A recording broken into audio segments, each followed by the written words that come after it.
শম্পার সংসারে আমি শম্পা সবাইকে আরও একবার স্বাগত জানাই। যে যেখান থেকে আমার ভিডিওটা দেখছেন, আশা করছি আল্লাহর রহমতে সবাই ভালো এবং সুস্থ আছেন। আলহামদুলিল্লাহ, আমিও আমার পরিবার নিয়ে ভালো আছি।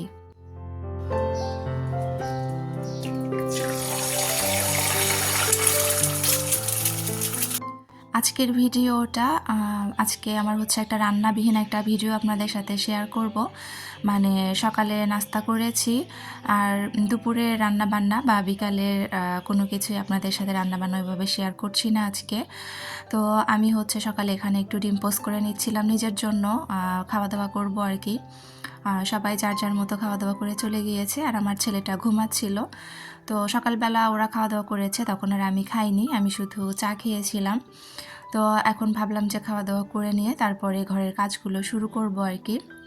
তো সকালে আজকে আমি সবজি খিচুড়ি রান্না করেছিলাম। শীতের সকালে তো আসলে এরকম ধোয়া ওঠানো সবজি খিচুড়ি খেতে খুব মজাই লাগে। তো সবজিগুলো আমি গতকালকে রাতেই কেটে রেখেছিলাম, যেহেতু অনেক সকালবেলা রান্না করেছি আমি। আমার মেয়ে 7টার সময় স্কুলে চলে যায়, তো তার আগে হচ্ছে রান্নাটা করতে হয়েছে, এই জন্য রাতের বেলায় আমি সব রকম সবজি কেটে রেখেছিলাম।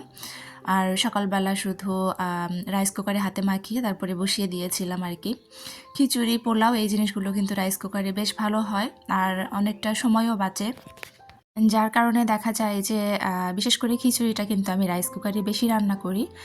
তো যাই হোক, তো এখানে আমার হচ্ছে খিচুড়িটা আমি নিয়ে নিয়েছি প্লেটে, আমি টেবিলে বসে এখানে খেয়ে নিচ্ছিলাম।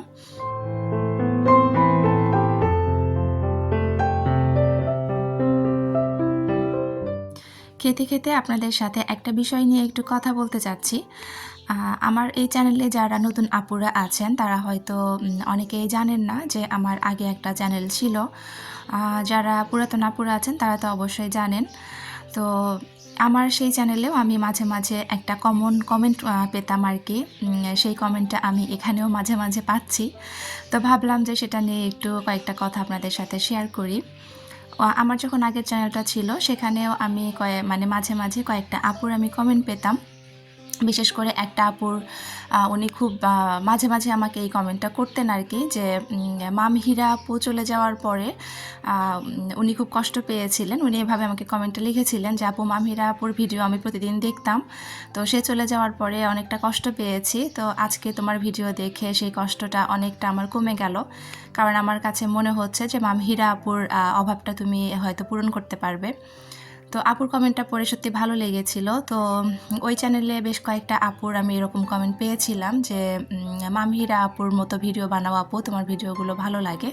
তো এই টাইপের কমেন্টগুলো আমি কিন্তু পেয়েছি। তো কমেন্টগুলো পেয়ে বেশ ভালো লাগতো, এখনও ভালো লাগে। এখনও অনেক আপুই হচ্ছে এইরকম কমেন্ট আমাকে করেন, তো ভালো লাগে কমেন্টগুলো পড়তে। তো রিসেন্ট আমি একটা ভিডিওতে, আমার এই চ্যানেলের রিসেন্ট একটা ভিডিওতে আমি একটা আপুর কমেন্ট পেয়েছি। তো আপু আমাকে বলছিলেন যে আমার ভিডিওটা দেখে তার মামহিরা আপুর কথা মনে পড়েছে। তো আমি কি মামহিরা আপুর ভিডিও কপি করি কিনা উনি জানতে চেয়েছেন, যদিও ওনাকে আমি রিপ্লাই দিয়েছি। তারপরে আমার কাছে মনে হলো যে কথাগুলো একটু আপনাদের সাথেও শেয়ার করি, যেহেতু এই ব্যাপারটা নিয়ে আসলেও একটু কথা বলতে চাচ্ছিলাম। তো আপু লিখেছেন যে আমি হচ্ছে কপি করি কিনা। তো সত্যি কথা বলতে কি আপু, যে আমরা কিন্তু এক একজন আলাদা আলাদা মানুষ, আমরা আমাদের আলাদা আলাদা লাইফস্টাইল হচ্ছে শেয়ার করি আপনাদের সাথে। তো আমরা কাজের ধরনটা হয়তো একরকম থাকতে পারে, কারণ একজনের ভিডিও দেখে আমরা আরেকজনের কাজ সম্পর্কে জানি, চিনি, বা দেখা যায় সে কাজগুলো আমরা শিখি। তো কাজের ধরনটা হয়তো বা একরকম হতে পারে, কিন্তু লাইফস্টাইল কিন্তু কখনোই একরকম হওয়া সম্ভব না। যার কারণে যার যার জায়গা থেকে তার তার আলাদা একটা লাইফস্টাইল সে শেয়ার করে। তো এখানে আসলে কপি করার কিছু নেই আপু, কপি করাটা আসলে কোনোভাবেই সম্ভব না। আর মামহিরা আপুর যতটা যোগ্যতা ছিল আমি তার ধারে কাছেও কখনো যেতে পারবো কি না জানি না। আর সত্যি কথা বলতে কি আমি যেতে চাইও না, কারণ আমি শম্পাই থাকতে চাই। আমি আমার জায়গায় যতটুকু আমি আছি এতটুকু নিয়েই আপনাদের ভালোবাসা নিয়ে আমি সামনে আগাতে চাই। শুধু মামহিরা আপু না, আমি কারো সমপর্যায়ে আসলে আমি ওইভাবে যেতে চাই না, বা কারোর সাথে ওইভাবে আমি কারোর নাম জড়িয়ে যে আমার নাম হওয়াটা, এটা আমি একেবারেই চাই না, যে অমুকের মতো, এটা আমি চাই না। আমি চাই আমার নিজস্ব একটা পরিচয় থাকুক, আর সেটা করেই কিন্তু আমি আসলে এই জায়গাটায় কাজ করছি। তো আপনারা যদি এভাবে ভালোবেসে আমার পাশে থাকেন, ইনশাআল্লাহ আমি আমার নিজের একটা পরিচয় তৈরি করে ফেলতে পারবো ইনশাআল্লাহ। তো আর হচ্ছে ওই চ্যানেলে থাকতে যে আপু আমাকে মাঝে মাঝে কমেন্ট করতেন যে তুমি হয়তো হীরা আপুর অভাবটা পূরণ করতে পারবে। আসলে হয় কি আপু, একজনের অভাব আসলে আরেকজন কেউই পূরণ করতে পারে না, এটা কখনোই সম্ভব না। কারণ হীরা আপুর ব্যাপারটা একদমই আলাদা ছিল। উনি হচ্ছে কি বলবো, আমার অনেক পছন্দের একটা আপু ছিলেন উনি। যদিও সত্যি কথা বলতে ওনার ভিডিও অনেক আপুরা শুনি যে একদম প্রতিনিয়ত ওনার ভিডিওগুলো দেখতো। আমার আসলে ওইভাবে কোনো ভিডিও তার দেখা হতো না। ভালো লাগতো ওনার ভিডিও, প্রথম কয়েকটা ভিডিও আমি দেখেছি, কিন্তু পরবর্তীতে কিন্তু ওইভাবেও আমি তার ভিডিওগুলো দেখতাম না, বাসায় দেখা হয়ে উঠতো না, যেটা সত্যি কথা। তবে তার ভিডিওগুলো কিন্তু আমি অনেক বেশি পছন্দ করতাম। সত্যি কথা বলতে তার কাজের চাইতে তার কথায় আমি বেশি মুগ্ধ হতাম। আমি যখনই তার ভিডিও দেখতাম আমার কাছে একটা জিনিস মনে হতো যে একটা মানুষ এত সুন্দরভাবে সাবলীলভাবে কিভাবে কথা বলে, এটা আমি খুব মুগ্ধ হয়ে শুনতাম আর কি আপুর কথাগুলো। তো অন্যরকম ভালো লাগতো তার ভিডিওগুলো। সে চলে যাওয়াতে সত্যি কথা বলতে অনেক বেশি খারাপ লেগেছিল। তবে এটা সত্যি কথা যে যদি আমার ইউটিউব জার্নির কথা বলি, আমি কেন ইউটিউবে এসেছি, তো আমি কিন্তু অনেক আগে থেকে এই ব্লগ ভিডিওগুলো দেখতে পছন্দ করি। অনেক আগে থেকেই আমি হচ্ছে এই ভিডিওগুলো দেখি। অনেক আপুদের ভিডিওই আমি দেখতাম প্রায় 17-18 সাল থেকে আমি এরকম। তখন তো আসলে ব্লগ ভিডিওর এত বেশি প্রচার প্রসার ছিল না, বা এত হচ্ছে ঘরে ঘরে কন্টেন্ট ক্রিয়েটর বলেন আর ব্লগার বলেন এত ছিল না। তো হাতে গোনা কিছু আপুদের ভিডিও আমি ওই সময় দেখতাম। তো যার ভিডিও দেখে প্রথম আমার কাছে মনে হয়েছিল যে আমি হচ্ছে একদিন একটা চ্যানেল খুলবো। সে হচ্ছে, আপুকে আপনারা চেনেন কিনা আমি জানি না, বাংলাদেশি আমেরিকান ব্লগার সানজি আপুর ভিডিও আমি ওই সময় দেখতাম, আজানের আম্মু। তো যাই হোক, তো আপুর ভিডিও আমার কাছে এত বেশি ভালো লাগতো। তো আপুর কথাও কিন্তু অনেক মিষ্টি, আপু খুব সুন্দর করে কথা বলতেন। তো আপুর ভিডিওগুলো দেখে মনে হতো যে আমি একটা চ্যানেল খুলবো। তবে ওই সময় আমার মনে হচ্ছিল যে আমি ভিডিও করব কিন্তু ফেস দেখাবো না, তবে আপু কিন্তু ভিডিওতে ফেস দেখাতেন। তো তখন আমি না খুঁজছিলাম, আসলে ওই সময় কোনো আইডিয়া পাচ্ছিলাম না যে ফেস ছাড়া ভিডিও ছাড়লে কারা আমার ভিডিও দেখবে বা কেনই বা দেখবে, ক্যামেরাটা কোন দিক থেকে ধরবো, কিভাবে করব, এই জিনিসগুলো না কেমন যেন একটা বুদ্ধি পাচ্ছিলাম না। হুট করে একদিন হীরা আপুর চ্যানেলটা আমার সামনে চলে আসে। তো ওই সময় আমি দেখেছি যে আপু এত সুন্দরভাবে ফেস না দেখিয়ে ওনার শুধু কাজকর্মগুলো শেয়ার করছিলেন। তো ওই সময়ের দিকে আপুর হচ্ছে আমি কয়েকটা ভিডিও আমি দেখেছিলাম এবং আমার কাছে ভিডিওগুলো বেশ ভালো লেগে গিয়েছিল। তো বলতে পারেন যে ওখান থেকে আমি কিছুটা আইডিয়া পেয়েছিলাম যে আপু আসলে কিভাবে ভিডিওগুলো করে। কিন্তু তারপর থেকে কিন্তু খুব একটা নিয়মিত আপুর ভিডিও আমার দেখা আর হয়ে ওঠেনি, আর চ্যানেল খুলবো করেও আর মাঝখানে আর খোলা হয়নি। তো সেটা আমি এতদিনে এসে তারপরে খুলেছি আর কি, হঠাৎ করেই। তো যাই হোক, হীরা আপুর কথা বলতে যেয়ে আমার ইউটিউব জার্নিটা ছোট্ট করে আপনাদের সাথে শেয়ার করলাম।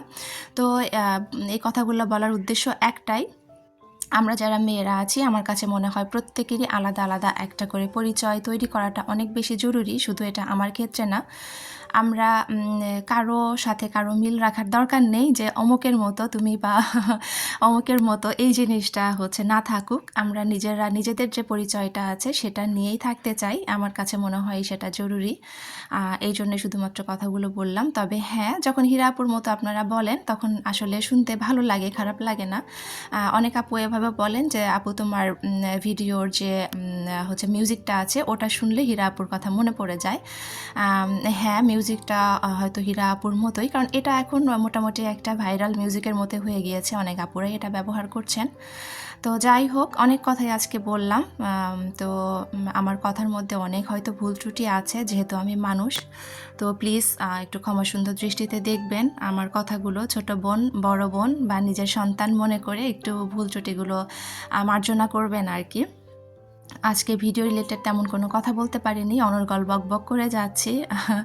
তো প্লিজ কেউ কিছু মনে করবেন না। তো আমি হচ্ছে ভিডিও রিলেটেড কী বলবো, অনেকে যারা দেখছেন তারা তো দেখছেনই যে আমি আজকে হচ্ছে সব কিছু একটু গুছিয়ে নিচ্ছিলাম। মেয়ের ঘরের টেবিলটা খুব অগোছালো ছিল, তো সব কিছু একটু সুন্দরভাবে গুছিয়ে নিলাম আর কি। যেহেতু আজকে রান্নাবান্নাটা শেয়ার করব না, যার কারণে এই ঘরটরগুলো গুছিয়ে নিচ্ছিলাম।